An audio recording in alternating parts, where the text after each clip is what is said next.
오늘 말씀의 제목은 그들의 열매로 그들을 알리라 라는 제목입니다. 여기서 말하는 열매는 구원과 관련된 열매입니다. 이 설교를 준비하게 된 계기는 오늘 1월 달에 있었던 신년 축복성회 중에 우리 김관성 목사님께서 오셔서 말씀을 전하다가 말씀 중에 이런 말씀을 하신 적이 있었습니다. 교회 다니는 사람 중에 한 20% 정도만 구원받을 것이다 라고 도봉에서 말씀하셨죠. 그래서 그 말씀에 제가 도전이 되어서 오늘 이 말씀을 통해서 핵심적으로 다루고자 하는 내용은 이것입니다. 교회 다니는 신자와 교회 다니는 불신자가 어떻게 다른가를 오늘은 다루려고 합니다. 성경은 인간을 가리켜서 죄인이다 이렇게 말을 합니다. 인간은 죄인이다. 사람들이 이 죄인이다 라고 하는 뜻을 잘 모르는 것 같습니다. 어떻게 보통 오해를 하냐면 죄를 지었기 때문에 죄인이다 이렇게 오해를 합니다. 그것은 세상적 가치관입니다. 세상적 가치관은 죄를 지으면 죄인이 됩니다. 성경은 그것을 가르치지 않습니다. 성경은 어떻게 가르치냐? 죄인으로 태어났기 때문에 할 수 있는 것이 죄밖에 없다. 이것이 성경이 가르치는 것입니다. 그래서 시편 51편 5절을 보시면 내가 죄악 중에서 출생하였으며 어머니가 죄 중에서 나를 잉태하였나이다. 인간은 죄악 중에서 만들어집니다. 인간은 죄악 가운데서 태어납니다. 그래서 우리가 실제로 삶을 살 때 어떠한 일이 벌어지냐면 끊임없이 마음 가운데 욕망이 생겨납니다. 욕심이 끊임없이 생겨납니다. 근데 여러분 이 욕망이라고 하는 것은 도무지 채워지지가 않습니다. 왜냐하면 욕망이라고 하는 것은 내가 열심과 정성과 나의 능력을 가지고 채우면 또 다른 욕망이 생겨납니다. 그래서 우리는 자녀들이 건강했으면 좋겠다, 건강하면 대학 갔으면 좋겠다, 대학 가면 결혼했으면 좋겠다. 우리는 끊임없이 피어오르는 욕망을 우리는 경험합니다. 이 욕망은 도무지 채워질 수 없는 것임에도 불구하고 인간은 평생을 이 채워지지 않는 욕망을 채우기 위해서 시간을 다 쓰고 인생을 낭비합니다. 그래서 인생은 헛되다고 말하는 것 아니겠습니까? 뿐만 아니라 사람을 보면 내가 나 자신을 보면 무엇이 옳고 무엇이 그른가를 압니다. 우리는 질투하면 안 된다는 것을 압니다. 우리는 남에게 상처 주면 안 된다는 것을 압니다. 그러나 우리는 어떻게 합니까? 상처를 줍니다. 우리는 옳은 것이 무엇이고 그른 것이 무엇인지를 알지만 질투를 합니다. 옳은 것을 안다고 할지라도 옳은 대로 살지를 못하는 것이 사람이더라. 나를 조종하는 것이 무엇이냐? 옳은 것이 나를 조종하는 것이 아니라 나를 조종하는 것은 따로 있더라. 이것을 얘기하는 것입니다. 나를 조종하는 것은 무엇이냐? 로마서 7장 20절을 봅시다. 로마서 7장 20절. 만일 내가 원치 아니하는 그것을 하면 이를 행하는 자는 내가 아니요 내 속에 거하는 죄니라. 사람은 자기가 자기를 움직이는 것 같이 보여도 자기가 자기의 뜻대로 인생을 사는 것 같이 보여도 실상 나를 움직이는 것은 무엇이냐? 내 속에 거하는 죄라는 거예요. 그래서 인간은 죄 가운데 만들어져서 죄 가운데 태어났기 때문에 인간은 죄인인데 인간은 죄인이라고 하는 뜻은 무엇이냐? 죄인으로 태어났기 때문에 할 수 있는 것이 죄밖에 없더라. 할 수 있는 것이 죄의 열매밖에 없더라. 하나님께서 원하시는 사랑과 거룩의 열매는 맺을 수가 없고 죄밖에 못 짓는 것이 인간의 실존이다 라는 것을 가르치는 것이 바로 성경입니다. 그런데 이 죄가 정말 무서운 점은 뭐냐? 죄라는 것은 내가 죄를 짓고 있다는 것을 모르게 하고 죄를 범하게 한다는 것에 있습니다. 다시 말해서 죄라고 하는 것이 굉장히 아름답고 선한 모습으로 사람이 죄를 범하기 때문에 자기가 죄를 짓고 있다는 것을 모른 채 죄를 짓는 것이 사람이더라. 자, 봅시다. 마태복음 6장입니다. 마태복음 6장 1절과 2절을 봅시다. 같이 읽어봅니다. 시작.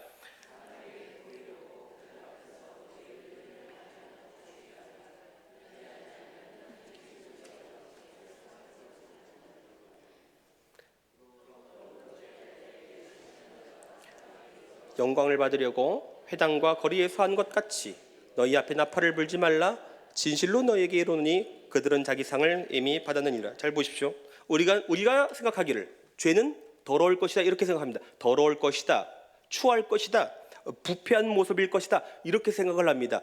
차라리 그런 모습으로 나타나면 누구나 그것이 죄인 줄 알기 때문에 돌이킬 수 있고 회개할 수 있습니다. 그러나 성경은 그렇게 말하지 않습니다. 죄라는 게 선한 모습으로 나타나더라, 아름다운 모습으로 나타나더라, 천사의 모습으로 나타나더라 한 거죠. 그래서 마태복음 6장 방금 읽은 말씀이 뭐를 얘기합니까? 남을 돕는 일에, 구제하는 일에 죄가 끼어들더라. 그래서 구제가 선한 일로 끝나는 것이 아니라 구제가 나의 잘남을 증명한 것으로 끝나더라. 여러분 금식을 보십시오. 여러분 금식은 무슨 뜻입니까? 여러분 금식과 헌금은 둘 다 비슷한 뜻을 가지고 있습니다. 헌금은 내가 이 세상의 돈, 이 세상의 힘을 의지하지 않고 하나님을 나의 힘으로 삼겠습니다 라는 신앙 고백이고, 그 음식은 뭡니까? 음식을 나의 힘으로 삼지 않고 하나님을 나의 힘으로 삼겠습니다 하는 것이 금식입니다. 그래서 금식은 아름다운 것이요 선한 것입니다. 그러니까 금식에 뭐가 끼어들 수 있느냐? 금식에 죄가 끼어들 수 있더라 이거죠. 그래서 금식이 하나님 앞에 선한 것으로 끝나는 것이 아니라 방향을 틀어서 나의 신앙을 증명하고 나의 신앙을 드러내는 도구가 되더라. 금식이라고 하는 모습으로 사람은 죄를 짓더라 하는 거죠. 목사는 설교 가지고 죄 짓습니다. 설교는 아름다운 것이고 선한 것이고 귀한 사역이죠. 그러나 목사 안에 있는 죄가 설교랑 만나면, 그러면 내가 남들에게 하지 못할 말을 강대상에서 내 감정을 풀기 위해서 할 수 있다는 거죠. 설교는 아름다운 것이고 선한 사역이지만 설교를 가지고 얼마든지 죄를 지을 수 있고, 장로님들은 대표 기도하면서 얼마든지 죄 지을 수 있는 것이고, 성도들은 봉사하면서 선교하면서 전도하면서 얼마든지 죄를 지을 수 있더라 이거죠. 그러니까 죄라는 것이 굉장히 아름다운 모습으로 나타나더라. 설교의 모습으로, 대표 기도의 모습으로, 봉사의 모습으로, 선교의 모습으로 나타나더라. 인간은 어떤 존재인가? 가장 선하고 옳은 일을 하면서도 얼마든지 죄를 범할 수 있는 것이 인간이더라 이거예요. 이것이 기독교 성경이 가르치는 인간이 죄인이다 라는 것의 뜻입니다. 그래서 인간의 결론은 이것입니다. 인간은 죄인데 그 죄가 얼마나 지독한가? 마태복음 5장 29절과 30절을 봅시다. 마태복음 5장 29절과 30절 같이 읽습니다. 시작.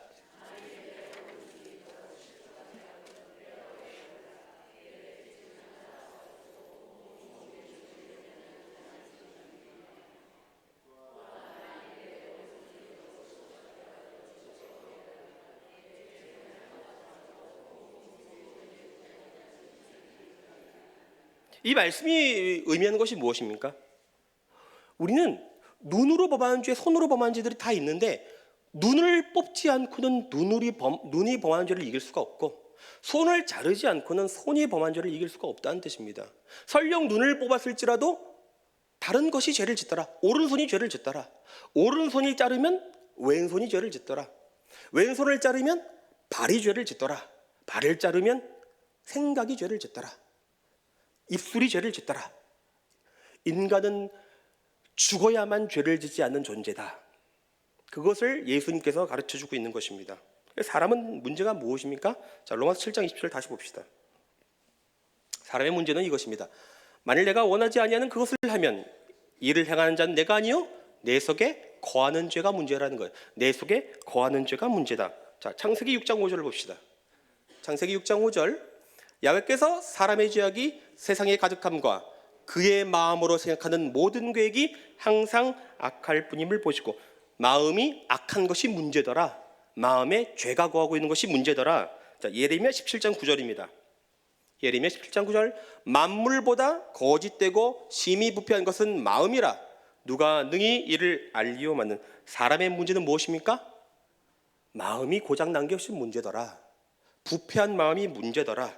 이 마음이 고장난 상태로 있는 이상 인간은 할 수 있는 것이 죄의 열매밖에는 없더라.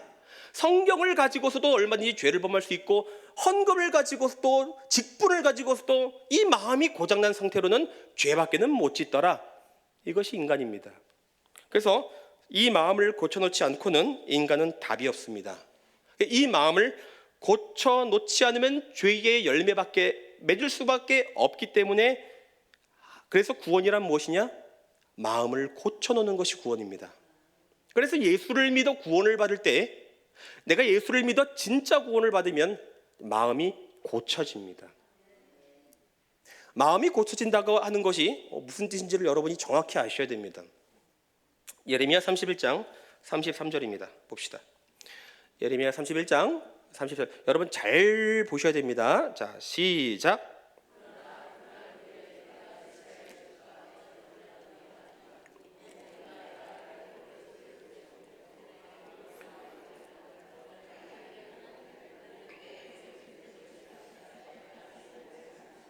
여러분 구원이란 무엇이라고 얘기하냐면, 잘 보시오. 자, 33절 보십시다.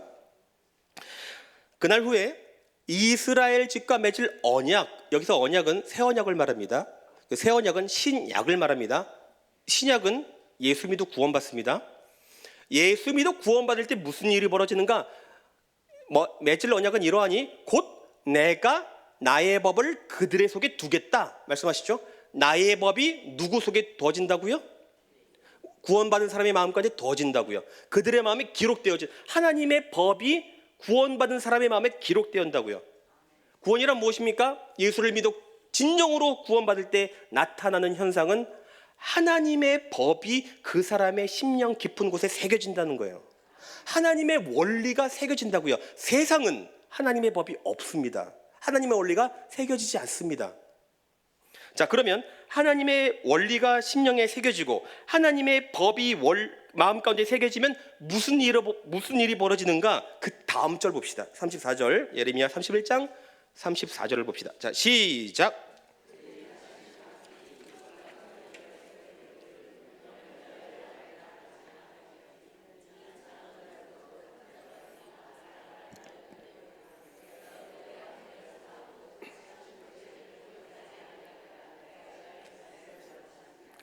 구원받은 사람은 하나님의 법이, 하나님의 원리가 그 깊은 심령 가운데 새겨지니까 어떤 일이 벌어지는가? 누가 하나님을 말하지 않아도 하나님을 이미 알게 된다는 거죠.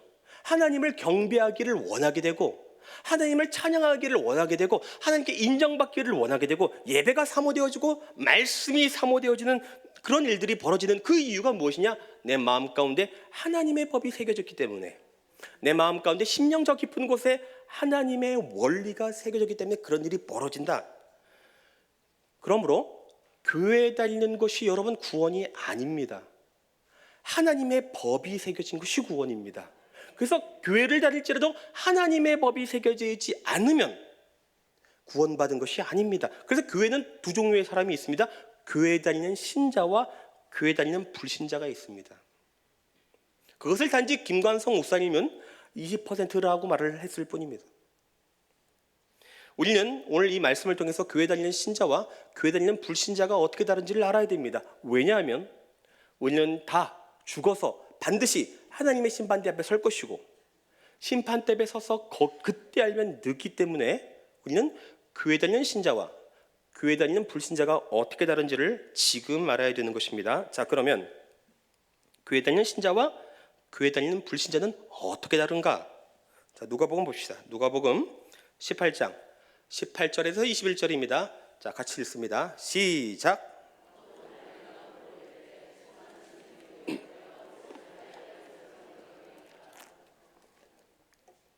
19절 시작. 하나님 한 분 외에는 선한 이가 없느니라. 20절. 네가 계명을 안 하니 간음하지 말라, 살인하지 말라, 도둑질하지 말라, 거짓 증언하지 말라, 내 부모를 공경하라 하였느니라. 여짜오되 이것은 내가 어려서부터 다 지켰나이다. 어떤 관리가 예수님께 찾아왔습니다. 이 사람이 어려서부터 하나님의 법을 안 것으로 보아 어쩌면 모태신앙일 수 있습니다. 하나님을 알았고 모태신앙일 수도 있고, 말씀을 알았고 말씀을 순종한 사람인데, 여러분 이 사람은 교회 다니는 불신자를 말합니다. 교회 다니는 불신자인데 하나님을 압니다. 말씀을 압니다. 말씀대로 살았습니다. 그것도 어려서부터 그렇게 했습니다. 이 사람은 그러나 교회 다니는 불신자입니다. 이 내용을 잘 보셔야 됩니다. 자, 어떤 관리가 예수님께 묻습니다. 선생님, 내가 무엇을 하여야 영생을 얻으리까? 이렇게 묻습니다. 그러자 예수님께서 이렇게 말씀하십니다. 네가 그의 계명을 알고 있지 않느냐? 간음하지 말라, 살인하지 말라, 도둑질하지 말라, 거짓 증언하지 말라, 내 부모를 공경하라. 그것을 다 지켰느냐? 했을 때에 이 교회에 다니는 불신자는 주님, 선생이요, 내가 그것을 다 지켰습니다. 이렇게 말을 합니다. 다 지켰습니다. 여러분, 간음하지 말라, 살인하지 말라, 도둑질하지 말라, 거짓 증언하지 말라, 내 부모를 공경하라. 여러분, 이거 뭐죠? 여러분, 이거 11조죠? 근데 여러분, 거기서만 끝나면 안 됩니다. 이건 10계명이, 10계명. 정신이 없습니다. 11조라고 했죠, 제가 방금. 제가 점점 미쳐갑니다, 제가. 이 말씀은 10계명입니다, 그죠? 근데 여러분, 거기서 끝나면 안 됩니다. 잘 보십시오. 말씀을 깊이 묵상하면 무엇을 알 수 있냐? 간음하지 말라, 살인하지 말라, 도둑질하지 말라, 거짓 증언하지 말라, 내 부모를 공경하라. 이거는 교회 사람들만 지키는 것이 아니라는 것을 알 수 있습니다. 세상도 지킵니다. 그죠?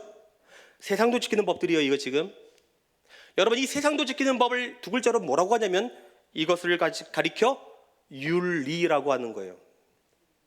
교회에 다니는 불신자는 어디까지 지킬 수 있느냐?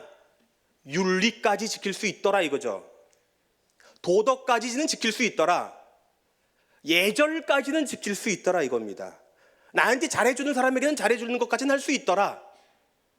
그래서 예수님께서 너에게 한 가지가 부족하다 그러죠. 이거 없으면 너 구원받는 것 아니다. 너에게 한 가지가 부족하다. 여러분, 그럼 이 한 가지는 뭐랑 관련이 있겠습니까? 하나님의 심령이, 하나님의 법이 내 심령 가운데 새겨진 것과 관련이 있겠죠. 예레미야에서 얘기했던 것처럼 내 저 깊은 심령 가운데 새겨진 하나님의 법, 하나님의 원리와 관련된 그 한 가지가 너에게 부족하다라고 예수님께서 지적을 하십니다. 자, 봅시다. 그 내용이 무엇이냐? 그 한 가지가 뭐냐? 누가복음 18장 22절과 23절입니다. 다 함께 읽습니다. 시작.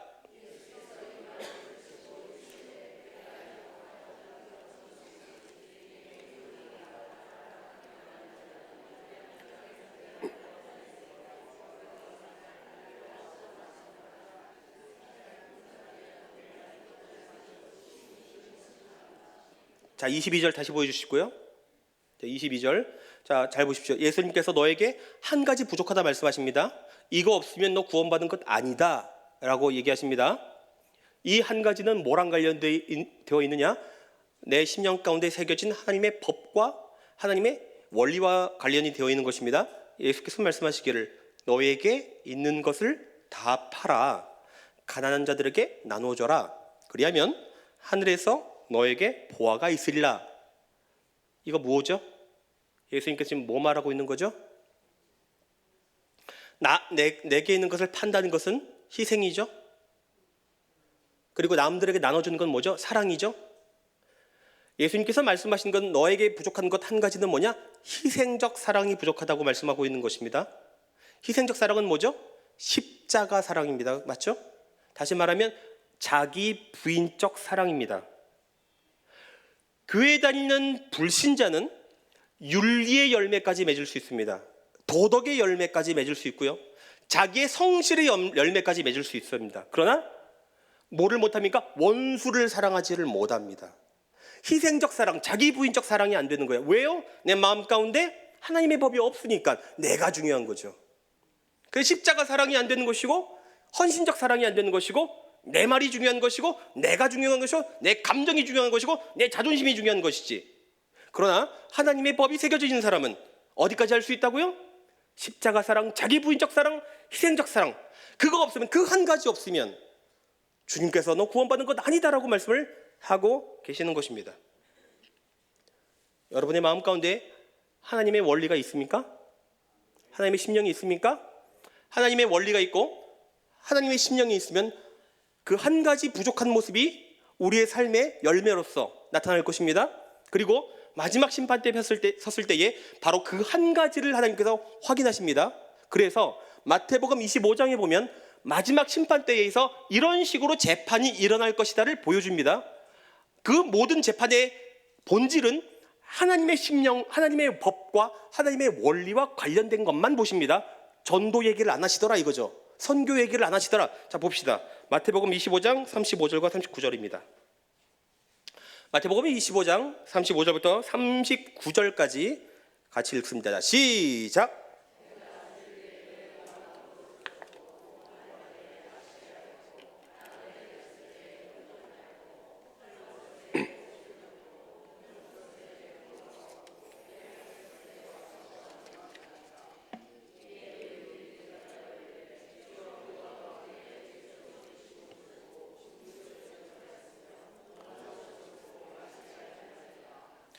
어느 때에 나그네 되신 것을 보고 영접하였으며 헐벗은 것을 보고 옷 입혔나이까? 어느 때에 병드신 것이나 옥에 갇히신 것을 보고 가서 배웠나이까 하리니. 잘 보십시오. 놀랍게도 여기서 봉사 얘기를 안 합니다. 선교 얘기도 안 하고요, 십일조 얘기도 안 하고요, 전도 얘기도 안 합니다. 뭐만 얘기합니까? 전부 다 우리들의 심령 가운데 새겨진 하나님의 법과 관련된 얘기만 하고 있습니다. 사랑의 열매, 거룩의 열매만 맺고 있다는 거죠. 더 놀라운 것은 이거예요. 이 사람들이 이런 식으로 얘기를 합니다. 주님, 내가 언제 그랬습니까? 기억을 못합니다. 주님, 내가 언제 섬겼습니까? 기억을 못한다고요. 왜 못하는 줄 아십니까? 그 모든 선들이 내 심령 가운데 새겨진 하나님의 법으로부터 나온 선이기 때문에, 저절로 하게 된 것이기 때문에 자기들이 기억을 못하더라 이거예요. 이게 마지막 심판대 앞에서 벌어질 실제 심판의 이야기입니다. 하나님께서 이거 보시겠다고요. 겉으로 드러난 행동 보시는 것이 아니라, 겉으로 드러나는 열심을 보시는 것이 아니라 하나님의 법으로부터 시작된 것을 보시겠다고 말씀하고 계시는 것입니다.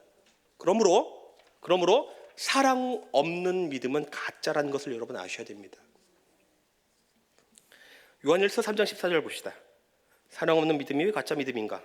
요한일서 3장 14절 같이 읽어봅시다. 잘 보십시오. 시작.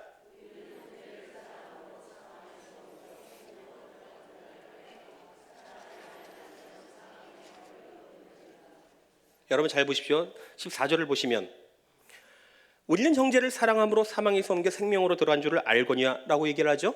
사망에서 옮겨 생명으로 들어갔다는 것을 두 글자로 구원받았다라고 얘기를 합니다. 우리는 사망의 음침한 골짜기에 우리의 음부에 빠진 영혼들이었지만 하나님께서 우리를 구원하셔서 사방에서 생명으로 옮겨주셨습니다. 우리는 그것을 구원이라고 말합니다. 그런데 요한일서는 믿음이란 단어를 쓰고 있지 않는다는 거죠.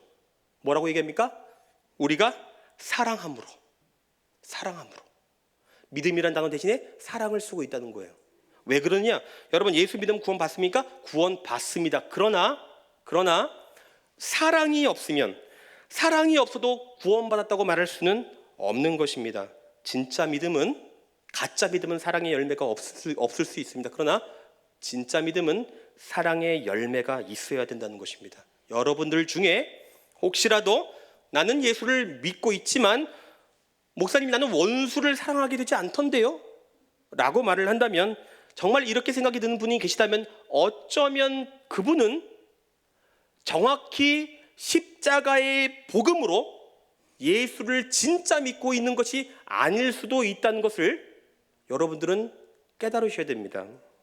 여러분들은 구원의 확신이 있으십니까? 하나님께서 여러분들을 죄 가운데, 죄의 무덤에서 일으킨 것이 맞습니까? 저는 지금 여러분들에게 교회를 다니고 있느냐를 묻지 않습니다. 침례 받았는가를 묻지 않습니다. 결심 기도를 했느냐를 묻는 것이 아닙니다. 성경 공부를 했느냐 묻지 않습니다. 성경 공부, 전도, 선교, 주일 출석, 이 모든 것은 좋은 것이지만 이것 가지고 우리가 천국 갈 수 없습니다. 우리는 오직 하나님의 은혜로 여러분의 영이 예수 안에서 거듭나야 우리는 천국 갈 수 있습니다. 여러분, 진정으로 예수를 믿을 때 눈물을 흘리며 회개한 적이 있습니까? 그리고 그 회개 때문에 여러분의 삶이 그 회개한 내용대로 바뀐 적이 있습니까?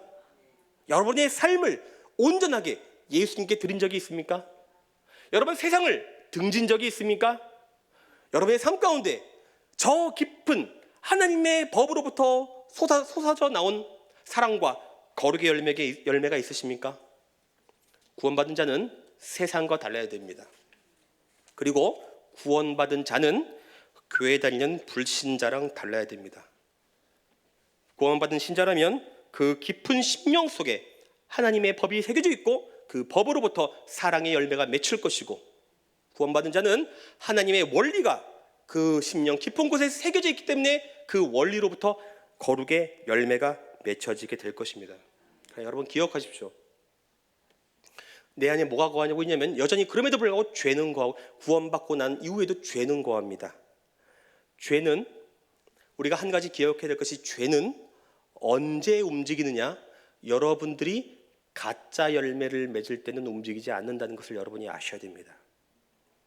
죄는 여러분들이 진짜 열매를 맺을 때만 여러분들을 방해한다는 것을 깨달아야 됩니다. 그래서 교회에 오는 것이 힘들지가 않습니다. 교회에 올 때 죄가 여러분을 막지를 않습니다.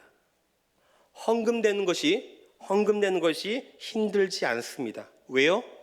죄가 여러분들을 가만히 놔두기 때문입니다. 그거는 열매가 아니기 때문에, 죄는 여러분이 교회 나오고 여러분이 헌금 내는 것 할 때 건들질 않습니다. 그러나 죄는 언제 여러분들의 머리채를 확 잡아 뒤로 당기냐면, 하나님 앞에 진짜 사랑의 열매와 거룩의 열매를 맺을 때 그때 등장합니다. 여러분이 원수를 사랑해 보려고 해보십시오. 죄가 여러분의 뒷머리를 잡고 그거를 못하도록 막을 것입니다. 여러분들이 헌신과 희생을 고민하는 동안에는 죄가 그것을 못하도록 여러분의 마음을 충동질할 것입니다. 왼손이 한 일을, 어떤 사람 보면 왼손이 한 일을 만천하가 알아야 속이 시원한 사람이 있습니다. 내가 주인공 되어야. 그런 사람들, 왼손이 한 일을 오른손이 모르게 한번 해보십시오. 죄가 여러분의 머리채를 낚아챌 것입니다. 왼뺨을 맞았을 때에 오른뺨을 돌려대 보십시오. 죄가 발동할 것입니다. 왜요? 왜 죄가 발동합니까? 그게 진짜 열매니까. 여러분, 전도할 때, 선교하러 나갈 때 죄가 막지를 않습니다. 왜요? 그건 죄가 될 수도 있고 열매가 될 수도 있고 안 될 수도 있으니까. 여러분들이 선교하면서 싸우고 봉사하면서 싸운다면 여러분들은 하나님 앞에 하나도 열매가 되지 않습니다. 그때는 죄가 놔둡니다. 가짜 열매를 맺고 있으니까. 겉으로 드러난 거, 그거 보고 착각하시면 안 됩니다. 주님은 여러분의 속을 보십니다. 하나님의 법으로부터 맺어진 열매가 있는가? 그 내면에, 그 깊은 심령 가운데 사랑과 거룩의 열매가 있는가? 주님 중심을 보십니다. 오늘 말씀은 그들의 열매로 그들을 알기라 말씀합니다. 사랑이 열려야 그 나무가 사랑나무라는 것을 알 수 있습니다.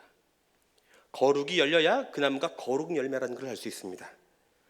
예수가 열려야 그 나무가 예수 열매라는 것을 알 수 있습니다. 여러분의 삶까지 예수가 열리고 있습니까? 여러분의 손끝에서, 발끝에서, 입술 끝에서 예수가 열리고 있습니까? 여러분의 마음 가운데 하나님의 심령이, 하나님의 법이, 하나님의 원리가 새겨져 있다는 것을 확인하시기 바랍니다. 거기서부터 나온 열매가 진짜 열매. 외면에, 외적인 활동에, 나의 열심과 정성에 속지 마십시오. 성경에는 주여 주여 하는 자가 천국에 들어가지 못했고, 전도하는 자가 천국에 들어가지 못했고, 주의 이름으로 귀신을 쫓아내는 자가 천국에 들어가지 못했습니다. 외적인 활동, 외적인 나의 열심 가지고 속지 마십시오. 주님은 뭘 보시냐?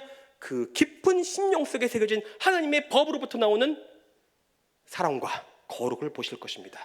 여러분, 자기가 구원받았는지를 점검해 보시고 구원받은 자녀로서 가짜 열매 말고 진짜 열매를 맺기를 주의 이름으로 축원합니다.